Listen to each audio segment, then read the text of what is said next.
We are going to start this half hour with a story just coming into the newsroom. It's a Fox 10 news alert, and it's regarding a former Arizona Cardinals star player, Terrell Suggs. We're just learning he's been arrested.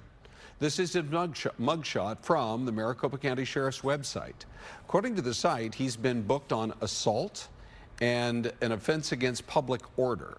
Suggs, as you might remember, was a standout high school football player in the East Valley and then went on to have a great and successful college career at ASU. He played for several teams in the NFL.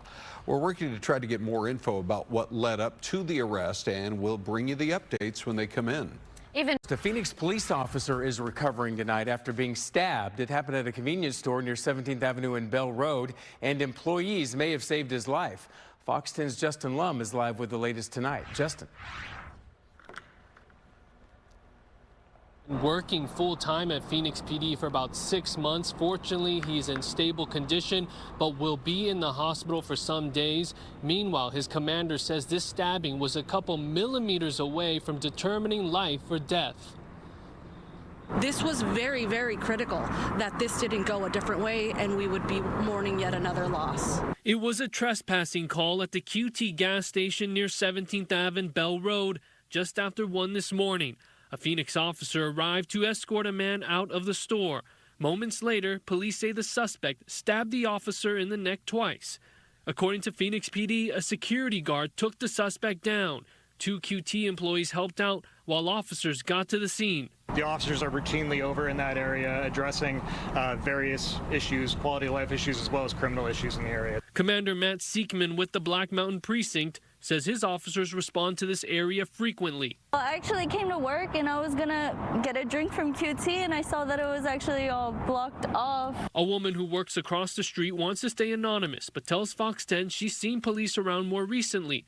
The officer stabbed is expected to recover. The suspect is in custody, but remains in the hospital for unrelated reasons. A spokesperson for Quick Trip sent us a statement that reads in part, "Our top priority is always the safety of our employees and customers. This level of violence in our community is unacceptable. We are grateful for the fast response and decisive actions of the Phoenix Police Department, our contract security guard, and our store employee early this morning to ensure the apprehension of the suspect and the safety of the rest of our team and customers." One guard I spoke to off camera says the suspect had been previously banned from the store, leading to the trespass call. Stephen Entenman, a retired DPS captain and now security consultant, says private security continues to be in demand nationwide. And you're seeing less and less people going into actual law enforcement. So as long as those numbers continue to be that way, you're going to continue to see this need. Just last Friday, Phoenix officer Harold Boswell was shot in a parking lot near 35th Ave and Southern. Police say he was off duty when one of 3 robbery suspects shot him multiple times. Boswell survived and is in recovery.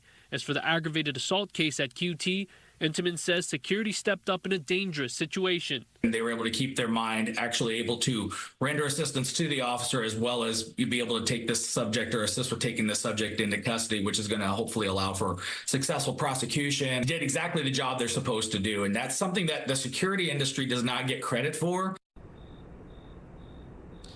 And at this time, we do not have the name of the suspect, but once he's released from the hospital and booked into jail on multiple charges, we will have more details. Live at Phoenix PD, Justin Lum, Fox 10 News. An update on that massive fire that destroyed a new housing development in LaVine earlier this week. Images tough to watch. Investigators now believe it was human caused, and they are looking for a suspect. Blaze broke out near 59th Avenue and Baseline. Flames could be seen for miles. No one was injured, but at least 15 buildings, including multiple apartment units, were leveled. It was a tense day in court in the murder trial of Arizona rancher George Kelly. A judge accused lawyers on both sides of dragging out the proceedings, now into their 3rd week. And at one point, the judge, Judge Fink, left the courtroom saying the clerk and court reporter would hear an item from the defense, but refused to hear it himself. Judge, can you hear me? Oh. The judge had kind of had enough. The second part of today's proceedings included visiting the scene of the shooting.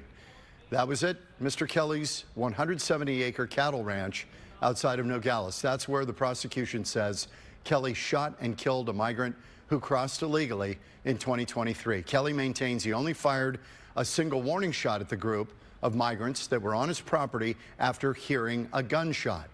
If convicted, he faces up to life in prison. A developing story on the arrest of an 18-year-old charged with accidentally shooting and killing a 13-year-old boy yesterday. This is Adolfa Villalva. And according to Phoenix PD, this happened in an apartment near 7th Avenue in Mountain View. Two teens were playing with Nerf guns before the suspect allegedly pulled out a real gun and mistakenly fired at a 13-year-old boy. His name was Ulrich Reynolds. He died at the scene. Police say the suspect then hid the real gun before police got there. It was later recovered. He was taken to jail on charges of manslaughter, weapons misconduct, and tampering with evidence.